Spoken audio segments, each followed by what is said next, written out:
দুর্নীতি প্রশ্রয় দেওয়া হবে না। তাইলে এরকম একজন আইজিপির এত সম্পদের হিসাব আসছে, কেউ কোনো কথা বলবে না। আর দুদক আল্লাহ মাহবুদ জানে নিজে স্টার্ট তো নিতেই পারে না, ধাক্কায় স্টার্ট হয় না।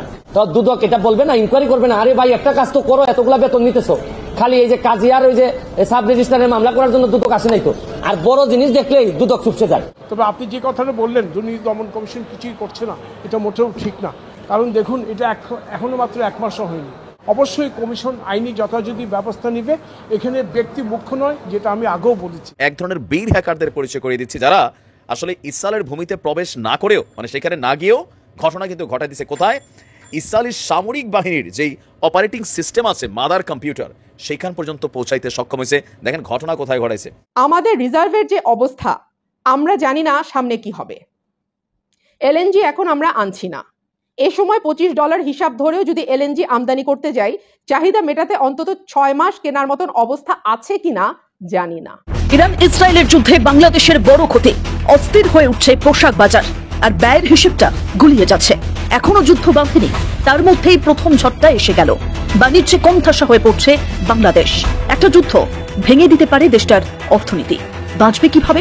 দর্শক, সাবেক আইজিপি বেনজির আহমেদকে হয়তোবা শাস্তির হাত থেকে রক্ষা করা গেল না, বিস্ফোরক মন্তব্য করলেন ব্যারিস্টার সুমন। এমনকি প্রিয় দর্শক, ব্যারিস্টার সুমনের সাথে সাথ দিলেন দুদক কর্মকর্তা। প্রিয় দর্শক, তাহলে দুয়ে দুয়ে যখন 4 মিলেই গেল, তখন ঠিক কি ঘটতে চলেছে? তাকে কি খুবই কঠিন শাস্তির আওতায় আনা হবে? এমনকি প্রিয় দর্শক, সাবেক আইজিপি বেনজির আহমেদ কিন্তু তার সম্পদের পরিমাণ এবং তার বিরুদ্ধে যেই রিপোর্টগুলো প্রকাশ করা হয়েছিল, সেগুলোকে কেন্দ্র করে মুখ খুলেছে মাত্র 1 দিন আগে। তার 1 দিন পরেই এই ধরনের মন্তব্যগুলো আসলে তাকে শাস্তির আওতায় নিয়ে যেতে কতটুকু সাহায্য সহযোগিতা করবে। এবং প্রিয় দর্শক, আমাদের ভুলে গেলে চলবে না, ব্যারিস্টার সুমন কিন্তু নানান বিষয়ে কিন্তু খুবই পারদর্শী একজন লোক। এমনকি প্রিয় দর্শক, তিনি এখন বর্তমানে এমপিও। তার কথায় এখন যে কোনো ধরনের যে কোনো কিছু একটা ঘটে যেতে পারে।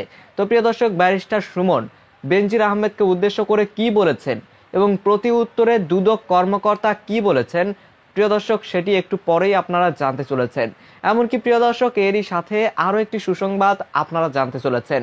প্রিয় দর্শক, ইসরায়েলের যে সেনা সদস্যরা রয়েছেন, যারা বড় বড় পদে আসীন রয়েছেন, বিশেষ করে সেনা কর্মকর্তাদের মধ্যে যিনি হেড বা সেনা প্রধান, এই রকম বড় বড় হেড বা সেনা প্রধানদের নিয়ন্ত্রণ করছে একদল হ্যাকার।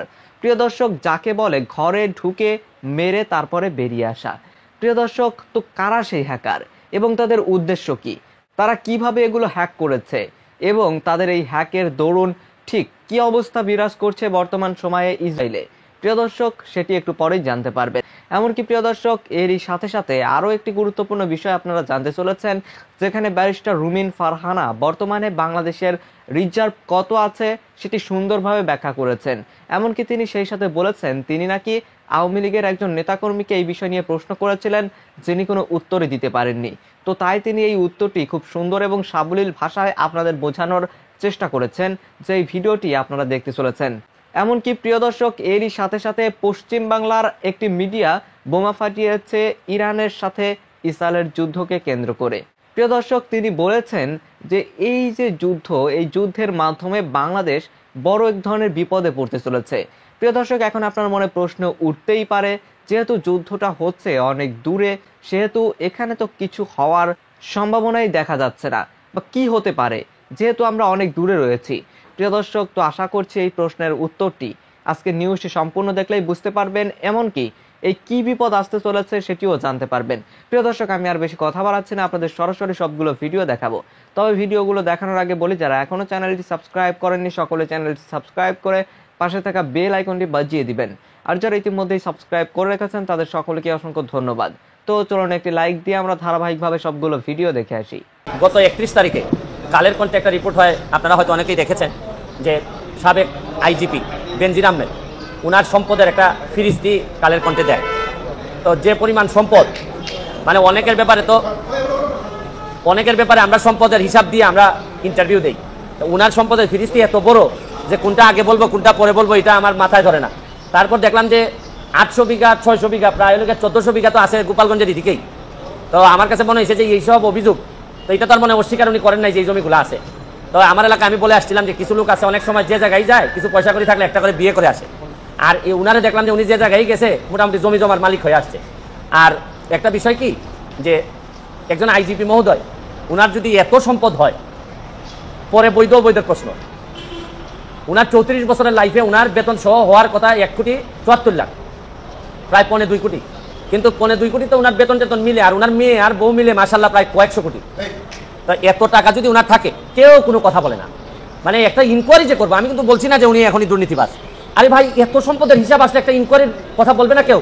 আপনি দেখবেন যে 31 তারিখে রিপোর্টটা হওয়ার পর আমি কাউরে কথা বলতে শুনি না, সবাই মনে হয় যে একটা ভয় পায়, ভয় মারা যাবে, নাইলে তারে মামলা দিবে, তারে এই করবে সেই করবে। মানে কি? এটা বঙ্গবন্ধুর বাংলাদেশ, স্বাধীন বাংলাদেশ। এখানে তো বঙ্গবন্ধু কন্যা স্পষ্ট বলছেন যে দুর্নীতি প্রশ্রয় দেওয়া হবে না। তাইলে এইরকম একজন আইজিপির এত সম্পদের হিসাব আসছে, কেউ কোনো কথা বলবে না। আর দুদক আল্লাহ মাহফুজ জানে নিজে স্টার্ট তো নিতেই পারে না, ধাক্কায় স্টার্ট হয় না। দুদক কি এটা? আমি তো অনেকদিন ওয়েট করছি, এটা আমি তো আমেরিকাতে যখন আমি রিপোর্টটা দেখছি, তো দুদক এটা বলবে না, ইনকোয়ারি করবে না? আরে ভাই, একটা কাজ তো করো, এতগুলা বেতন নিতেছো, খালি এই যে কাজী আর ওই যে সাব রেজিস্ট্রারের মামলা করার জন্য দুদক আসে নাই তো। আর বড় জিনিস দেখলেই দুদক চুপসে যায়। আর আইজিপি মহোদয় এত সম্পদ বানাইলে হয় কি জানেন? কোন জায়গায় অশনি সংকেতটা, কোন জায়গায় অশনি সংকেত হচ্ছে কি, তাহলে যারা পরবর্তী আইজিপি মহোদয় যারা আছেন, পরবর্তীতে যারা আসবেন, তারা হয়তো ভাবতেছেন যে মডেল ক্যারেক্টার আমাদের কে হবে, যারা অসৎ হবেন তারা তো বেনজির সাহেবকে ধরে নেবেন যে উনি হচ্ছেন কি আমাদের আদর্শ। তাই উনি যদি আদর্শ পরেরা ধরে নেয়, তাহলে এরাও 800, 900, 1000 করে বিঘা কিনা লাগবে। তারপর আসতেছেন নিচের যারা আসতেছে, যারা অসৎ, এর মধ্যে অনেক সৎ অফিসার আছেন, তারা কিন্তু অনেক বেশি ফ্রাস্ট্রেটেড হবে যে আমরা সততা করে কিছুই তো করতে পারলাম না, মেয়েরে পড়াইতে পারি না। আর বেনজির সাহেবের শুনলাম যে মেয়ের অভিযোগ হচ্ছে গিয়ে মেয়ের একটু নর্থ সাউথ থেকে একটু রেস্ট নেওয়ার জন্য একটা ফ্ল্যাট আছে। আর আমি জীবনে এতদিন হাইকোর্টে থেকে একটা ফ্ল্যাট কিনা তো দূরের কথা, ভাড়া বাসায় থাকতে হয়। তবে একটু এখন আবার সংসদ সদস্য হওয়ার কারণে একটা ছোট ফ্ল্যাট আমার দিছে ওই নেমিখানের মধ্যে, তাও আবার 2টা রুম দেয়। ওই নতুন এমপি হইলে আবার রুমও কম দেয়, পুরাতন এমপিদেরকে বেশি দেয়। তাই এখন এগুলা যদি চলতে থাকে, আর আরেকটা জিনিস দেখেন, মরার উপর খরার গা, এমপি হওয়ার কারণে আমার 2টা উপজেলা চালাইতে হয়, 2টা থানার যিনি ওসিরা আছেন তাদেরকে আমি কোন বিবেকে বলি যে ভাই তোমরা 2 নম্বরই করো না? এরা যদি বলে আপনি আমার চাকরি দিচ্ছেন, যারা আমার অফিসার তারা দেখছেন কি মাল বানাইতেছে, আর আপনি আমার এইসব করলে চলবে? তা আমি এদের কি কন্ট্রোল করবো কিভাবে? আবার এসপি সাহেব যদি বলে যে একটা ফোন খাইতে দেয়, আমি কি করবো? কারণ যে সম্পদের হিসাব দিচ্ছে তাতে এক ব্যারিস্টার সুমন এমপি না মানলে কি হয়? তাই এইসব চিন্তা করে দেখলাম যে এত লোকের সাথে কথা বলার চেয়ে একটা অ্যাপ্লিকেশন দুদকে দিয়ে আসি। আর দুদক যদি মনে করে না এত বড় জিনিসের বিরুদ্ধে যাওয়া যাবে না, তাহলে তো আমার মহামান্য সুপ্রিম কোর্ট তো আছেই, এইসব জায়গায় নক করবো। আমার কথা হচ্ছে যে ভাই কতটুকু করতে পারবো জানি না, তবে চোখ রেখে বলতে পারবো যে আমি চেষ্টা করে গেছি। সংবাদ মাধ্যমের মাধ্যমে জানতে পেরেছি ব্যারিস্টার সাইদুল হক সুমন একটি দরখাস্ত দাখিল করেছে দুর্নীতি দমন কমিশন, প্রাক্তন আইজিপি ব্যানার্জির সংক্রান্ত যেই খবর সংবাদ ছাপা হয়েছে তার উপর ভিত্তি করে। বিষয়টা আমি নিশ্চিত হয়েছি দুর্নীতি দমন কমিশন থেকে। তবে আপনি যে কথাটা বললেন দুর্নীতি দমন কমিশন কিছুই করছে না, এটা মোটেও ঠিক না। কারণ দেখুন, এটা এখনও মাত্র 1 মাসও হয়নি। তো যেহেতু একজন ব্যক্তি, উনি একজন ব্যারিস্টার, একজন মেম্বার অফ পার্লামেন্ট এবং একজন আইনজীবী সুপ্রিম কোর্টের, উনি যে দরখাস্ত দিয়েছে অবশ্যই দুদক তার আইন বিধি অনুযায়ী এটা দেখবে, যাচাই বাছাই করবে, মানে যাচাই বাছাই করে এটা কমিশনে প্লেস করবে। কমিশন যদি ইনকোয়ারি যদি মনে করে তথ্য উপাত্ত সঠিক আছে বা যাচাই বাছাই করে এটা দুর্নীতি দমন কমিশনের শিডিউলের মধ্যে পড়ে, অবশ্যই কমিশন আইনি যথাযথ ব্যবস্থা নেবে। এখানে ব্যক্তি মুখ্য নয়, যেটা আমি আগেও বলেছি। এটা কোন ব্যক্তিকে আইজিপি না, that is not the issue. দুর্নীতি দমন কমিশন দেখে যেই এলিগেশনটা আসবে, যেই অভিযোগটা আসবে, সেই অভিযোগটা তার ধর্তব্যের মধ্যে আছে কিনা, অর্থাৎ তার তফসিলভুক্ত অপরাধের মধ্যে পড়ে কিনা, নাম্বার 1। নাম্বার 2, কমিশন দেখবে যেই ডাটাগুলি দিয়েছে সেই ডাটাগুলি ওনারা নিজেরা এক্সামিন করে এটা সত্যতা কতটুকু। যদি সত্যতা পায় অবশ্যই কমিশন আইনানুগ তার বিরুদ্ধে যা করার সেটা অবশ্যই করবে। তবে এখানে অনেকগুলি ধাপ আছে। প্রথম ধাপটা হলো উনি আজকে যে দরখাস্ত দিয়েছেন এটা যাচাই বাছাই কমিটিতে যাবে, যাচাই বাছাই কমিটি এটা দেখবে, দেখার পরে ওনারা একটা সিদ্ধান্ত দিবে, সিদ্ধান্ত দিয়ে কমিশনে প্লেস করবে। কমিশন যাচাই বাছাই কমিটির সিদ্ধান্তের আলোকে কমিশন যদি মনে করে এখানে তথ্য উপাত্ত যেটা আছে অনুসন্ধান করা উচিত, অবশ্যই সেটা করবে। আর কমিশনের যদি ধর্তব্যের মধ্যে না পড়ে, প্লাস কমিশনের যদি এভিডেন্সটা ক্রেডিবল না হয়, তাহলে কমিশন সেই ক্ষেত্রে তো কীভাবে সিদ্ধান্ত নেবে সেটা তো আইনেই বলে দেওয়া আছে। না দেখুন, অনুসন্ধানের সময় বেঁধে দেওয়া থাকলেও এটা হলো ডাইরেক্টরি। তবে একটা জিনিস মাথায় রাখতে হবে, আজকে দরখাস্ত দিলে আপনি কালকেই ফল পাবেন না। দরখাস্ত যখন একটা দাখিল করা হয় তখন দরখাস্ততে একটা সিরিয়াল নাম্বার পড়ে, সেই সিরিয়াল অনুযায়ী ওনারা যাচাই বাছাইগুলো করা হয়। কাজেই একটা জিনিস আপনাদেরকে আমি নিশ্চিত করছি, যেই হোক যিনি অ্যাপ্লিকেশন দিবে তার অ্যাপ্লিকেশনটা আইনের দৃষ্টিতে খুব সঠিকভাবে খতিয়ে দেখবে। যদি মনে করে আইনানুগ ব্যবস্থা নেওয়া প্রয়োজন অবশ্যই নেবে। কিছুদিন আগে একটা টক শোতে আওয়ামী লীগের এক সাংসদের সাথে আমার তুমুল বিতর্ক হয়। আমি তাকে বারবার প্রশ্ন করছিলাম বাংলাদেশের রিজার্ভ কত। এই প্রশ্নের উত্তর না দিয়ে তিনি বারবারই বলছিলেন অর্থনীতি বিষয়ে আমার সাথে আলোচনায় বসাটাই নাকি তার জন্য ভারী অসম্মানজনক।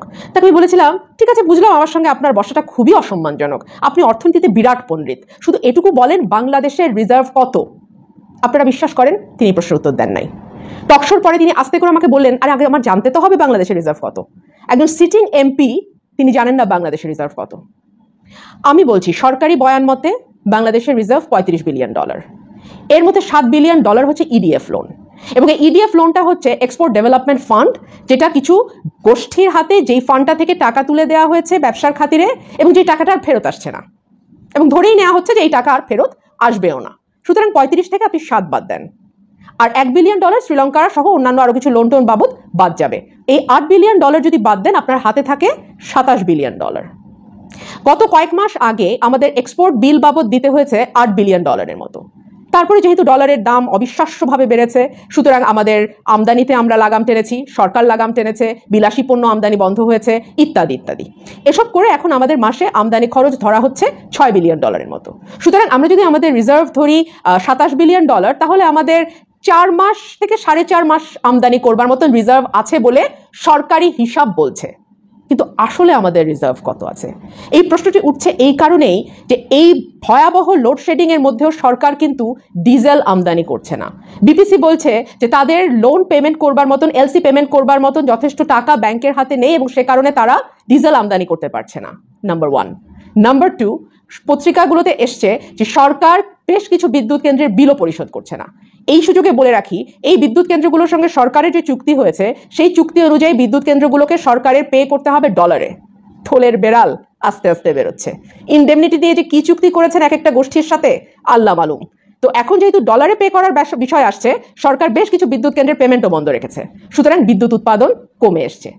আজকে প্রধানমন্ত্রীর বিদ্যুৎ ও জ্বালানি উপদেষ্টা তৌফিক এলাহি খুব ইন্টারেস্টিং একটা কথা বলেছেন। উনি কি বলেছেন একদম অ্যাজ ইট ইজ পড়ে শোনাই। উনি বলেছেন, আমাদের রিজার্ভের যে অবস্থা আমরা জানি না সামনে কি হবে। এলএনজি এখন আমরা আনছি না। এ সময় $25 হিসাব ধরেও যদি এলএনজি আমদানি করতে যাই, চাহিদা মেটাতে অন্তত 6 মাস কেনার মতন অবস্থা আছে কিনা জানি না। এলএনজি 6 মাস পর্যন্ত তারা কিনতে পারবে কিনা এটা প্রধানমন্ত্রীর বিদ্যুৎ ও জ্বালানি উপদেষ্টা জানে না, কারণ তিনি বলছেন যে রিজার্ভের যে অবস্থা তাতে আসলে সামনে কি হবে সেটা বোঝা যাচ্ছে না।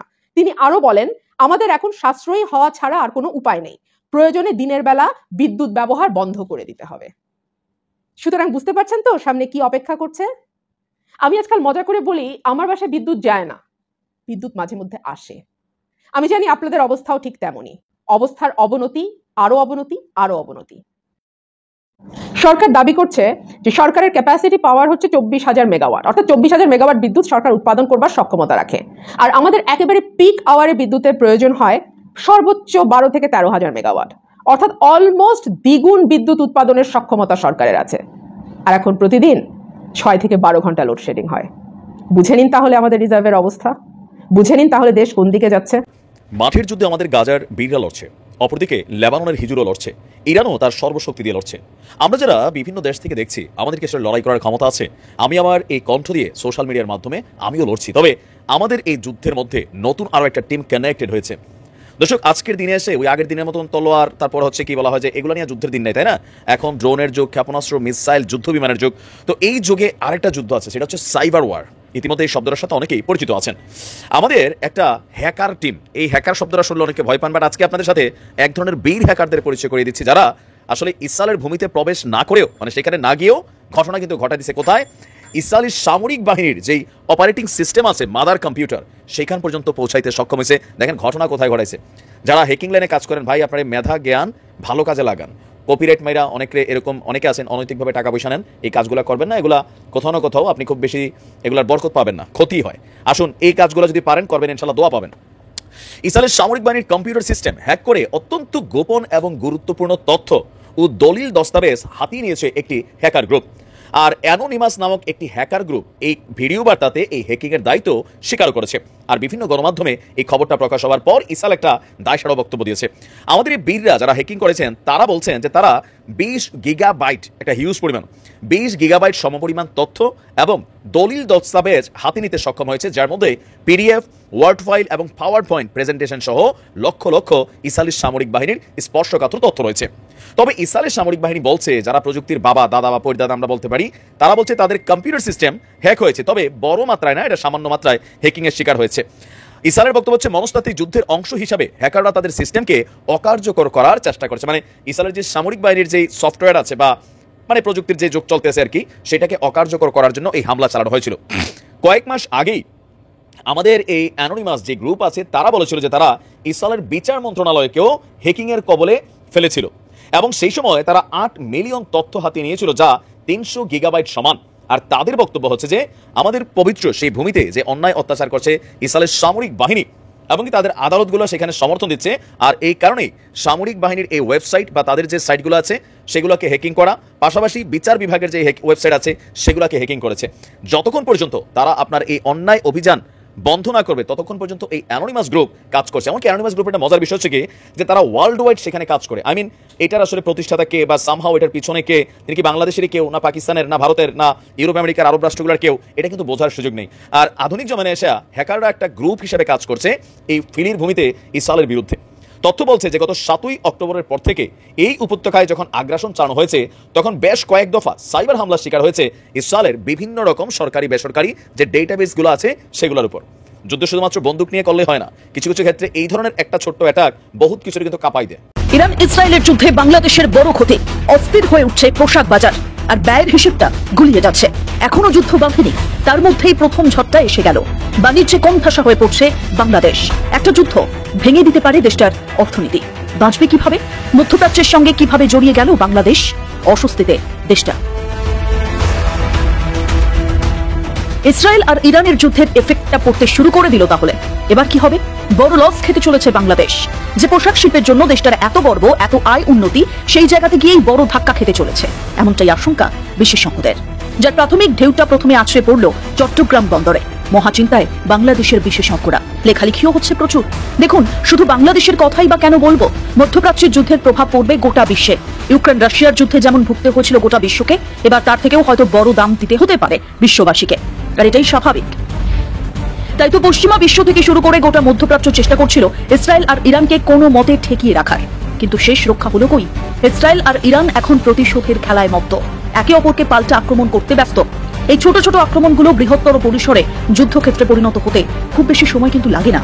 এই সংকটটা বাংলাদেশের রপ্তানি বাণিজ্যে তৈরি করেছে নতুন উদ্বেগ, পাশাপাশি দেশটার অর্থনৈতিক পুনরুদ্ধার প্রক্রিয়ায় সম্ভাব্য হুমকি তৈরি করেছে। মধ্যপ্রাচ্য মানেই তো জ্বালানি তেলের খনি। যদি একবার যুদ্ধ বাঁধে, ওলটপালট হয়ে যাবে বৈশ্বিক জ্বালানির হিসেবটা। আর বাজার অস্থিতিশীল হলে বুঝতেই তো পারছেন, হু করে বাড়বে জ্বালানি তেলের দাম। আর বেশি দামে জ্বালানি আমদানিতে ব্যর্থ হলে বাড়তে থাকবে অর্থনৈতিক ক্ষতি সহ লোডশেডিং। আসলে বাংলাদেশের রপ্তানি পণ্যের মূল গন্তব্য ইউরোপীয় ইউনিয়নের দেশগুলো, যেখানে পণ্য পৌঁছতে বেশিরভাগ ক্ষেত্রে ব্যবহার করা হয় সুয়েজ খাল। কারণ এখান থেকে পণ্য পরিবহন করলে খরচ অনেকটা কমে। প্রথমে বাংলাদেশের পণ্য চট্টগ্রাম বন্দর থেকে এই খালের মাধ্যমে লোহিত সাগর দিয়ে চলে যায় ইউরোপের দেশগুলোর বিভিন্ন বন্দরে। যদি অঙ্কে বলি, তাহলে সময় বাঁচে প্রায় 15 দিনের কাছে। আর যদি এই রুট ব্যবহার করতে না পারে, তাহলে এর বিকল্প একটা পথ রয়েছে, তখন দক্ষিণ আফ্রিকা হয়ে ইউরোপ যেতে হয়। একটু আগেই যে বললাম 15 দিন সময় বেঁচে যায়, এক্ষেত্রে আবার অতিরিক্ত 15 দিন সময় লেগে যায়। মানে এক ধাক্কায় অনেকটা বেড়ে যায় পরিবহন ব্যয়। আরেকটা আশঙ্কা, যুদ্ধ বাঁধলে বাংলাদেশ যে সাম্প্রতিক সময় মধ্যপ্রাচ্য ভিত্তিক নতুন বাজার গড়ে তোলার চেষ্টা করছে, সেখানে গিয়েও ধাক্কা খাবে। বিগত বেশ কয়েক বছর ধরে মধ্যপ্রাচ্যের 18টি দেশে রপ্তানি বাড়াতে বাংলাদেশ সরকার এবং দেশটার পোশাক রপ্তানিকার উদ্যোগ নিয়েছে। তাহলে কি সেই পরিকল্পনা ভেস্তে যেতে চলেছে? যখন এশিয়া আর ইউরোপের সংযোগকারী লোহিত সাগরের সংকট বৈশ্বিক উত্তেজনার কেন্দ্রবিন্দুতে পরিণত হয়নি, তখন কিন্তু বাংলাদেশের চট্টগ্রাম থেকে ইউরোপ বন্দরে পণ্য পাঠাতে মোটামুটি 30 দিন সময় লাগত। এখন সেই পথে জাহাজগুলোকে লক্ষ্য করে হুতিদের হামলার কারণেই ঘুরে যেতে হচ্ছে দক্ষিণ আফ্রিকার কেপ অফ গুড হোপ ঘুরে। হিসেব অনুযায়ী পাড়ি দিতে হচ্ছে অতিরিক্ত প্রায় 3500 কিলোমিটার পথ। পণ্য সরবরাহে দেরি হচ্ছে 3 সপ্তাহ পর্যন্ত। ইতিমধ্যেই বেশ সংকটে রয়েছে বাংলাদেশ। তার উপর দীর্ঘ সময় ধরে যদি মধ্যপ্রাচ্যে এভাবেই সংকট চলে, তাহলে সৌদি আরব, কুয়েত, ইরাক, ইরানের মতো উদীয়মান বাজারগুলোয় বাংলাদেশের পক্ষে পোশাক বিক্রি করাটা অতটা সহজ হবে না। লোহিত সাগর সংকট শুরুর পরে ঢাকা থেকে ইউরোপে পণ্য পরিবহনের খরচ অনেকটা বেড়ে গিয়েছে। তার উপর মরার উপর খাড়ার ঘায়ের মতো সামনে দাঁড়িয়েছে ইরান ইসরায়েলের যুদ্ধ। বিশ্ববাজারে তেল সরবরাহের ক্ষেত্রে ইরান ভীষণ গুরুত্বপূর্ণ একটা দেশ, কারণ ইরানে একটা বড় পরিসরে তেল মজুত রয়েছে। ওপেক দেশগুলোর মধ্যেও ইরান তৃতীয় বৃহত্তম উৎপাদক। আপনার মনে নিশ্চয়ই প্রশ্ন আসছে, দেখে দেখে বাংলাদেশের পোশাক খাত নিয়ে কেন বলছি? দেখুন, যখনই বিশ্বের পোশাক রপ্তানির কথা চলে আসে, তখনই উল্লেখযোগ্যভাবে চলে আসে বাংলাদেশের নাম। এবার সেই পোশাক রপ্তানি খাত ভীষণভাবে এফেক্টেড হতে চলেছে। কেন বলছি তার একটা সহজ হিসেব বলি। লোহিত সাগর, সুয়েজ খাল, হরমুজ প্রণালী, এগুলো গোটা বিশ্ব বাণিজ্যের ক্ষেত্রে একটা বড় বড় মাধ্যম। ইরান ইসরায়েলের যুদ্ধ বাঁধলে সবার আগে গিয়ে এফেক্ট পড়বে এই জায়গাগুলোতে। তার মানে বুঝতে পারছেন আমদানি রপ্তানিতে ঠিক কত বড় ক্ষতি হতে পারে। যদি হরমুজ প্রণালীর কথা বলি, এখানে যদি বিন্দুমাত্র জটিলতা দেখা যায়, উল্লেখযোগ্যভাবে প্রভাব পড়বে বৈশ্বিক সরবরাহ শৃঙ্খলে। হরমুজ প্রণালীর একদিকে আছে আরব দেশগুলো আর অন্যদিকে আছে ইরান। এই নৌপথ দিয়ে প্রতিদিন গোটা বিশ্বের তেল উৎপাদনের 1/5 পরিবাহিত হয়। যদি এটা বন্ধ হয় তার মানে পণ্য পরিবহনের খরচ বাড়বে, উল্টে শিপিং এর সময়ও বেড়ে যাবে, মানে বদলে যাবে আয় ব্যয়ের হিসেব। প্রত্যেকটা দেশই তো আমদানি রপ্তানির ক্ষেত্রে একটা বাজেট করে চলে, সেই বাজেটটা এবার গুলিয়ে যেতে বসেছে। অপরদিকে এই যুদ্ধে একটা বড় ফ্যাক্টর সুয়েজ খাল। ইতিমধ্যেই কিন্তু ইয়েমেনের হুতি বিদ্রোহীদের হামলায় লোহিত সাগরের শিপিং রুট ক্ষতিগ্রস্ত হচ্ছে। যুদ্ধ বাঁধলে যে কোনো মুহূর্তে সুয়েজ খালটা বন্ধ হয়ে যেতে পারে। তখনই চচ্চড়িয়ে বাড়বে বিশ্ববাজারে পণ্য পরিবহন আর আমদানি ব্যয়। পণ্য এক জায়গা থেকে আরেক জায়গায় পৌঁছতে সময় নেবে অনেকটা। স্বাভাবিকভাবেই এমন পরিস্থিতিতে যারা বাংলাদেশ থেকে পোশাক কেনেন, অর্থাৎ বাংলাদেশের পোশাক ক্রেতারা বাংলাদেশ নয়, খুঁজবে বিকল্প কোনো উৎস, যেখান থেকে কম খরচে কম সময়ে তারা আমদানি করতে পারবে। আর এই জায়গাটাতে গিয়েই একটা বড় আশঙ্কা তৈরি হচ্ছে। তার মানে কি বাংলাদেশ রপ্তানি অর্ডার হারাতে পারে? অর্থাৎ ইরানের ইসরায়েলের সংঘর্ষ যদি এখনই থেমে যায় তো ভালো, আর যদি দীর্ঘায়িত হয় তাহলে একটা দীর্ঘমেয়াদী প্রভাব পড়তে চলেছে। আর তা নিয়ে বেশ উদ্বিগ্ন বাংলাদেশের ব্যবসায়ী থেকে শুরু করে অর্থনীতিবিদরা। প্রিয় দর্শক, আমি আশা করছি আপনারা সকলেই অত্যন্ত মনোযোগ সহকারে সবগুলো ভিডিওই দেখেছেন। এমনকি প্রিয় দর্শক, যদি এই ভিডিওগুলো সম্পর্কে আপনাদের কোনো মতামত থেকে থাকে তাহলে তো অবশ্যই জানাবেন।